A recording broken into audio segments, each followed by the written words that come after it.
Hello guys, তো কার কার সাথে এমন ঘটেছে আমাকে অবশ্যই জানাবে। তো আজ হচ্ছে আমার বার্থডে, আর তোমার দাদা ভাই ঘরের বাইরে দাঁড়িয়ে রয়েছে, জানি না কি করছে, কিন্তু আমি মনে মনে ভাবছি 12টা তো বাজতেই যাচ্ছে, আমাকে কি উইশ করবে।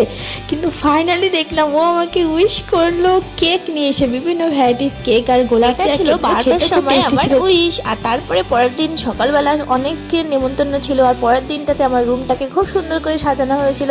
আর তোমাদের দাদা ভাই এত সুন্দর সুন্দর কেক নিয়ে এসেছিলো, আর অনেক খাবার নিয়ে এসেছিলো। আর আজকের দিনটা আমার কাছে খুব আনন্দের ছিল, আর অনেকজনকে ইনভাইট করেছিলাম, আর সবাই এসেছিলো। আর আর আমার ফুল ফ্যামিলি আমাদের সাথে ছিল, বাপের বাড়ি শ্বশুর বাড়ির লোকজন সবাই এসেছিলো, আর অনেকে মিলেছিল। আর এর জন্য আমার বার্থডেটা আরও সুন্দর হয়ে উঠেছিল। আর দেখো দুপুরবেলাতে এত খাবারের আয়োজন করেছিল, আর সবাই মিলে আমাকে আশীর্বাদ করেছিল।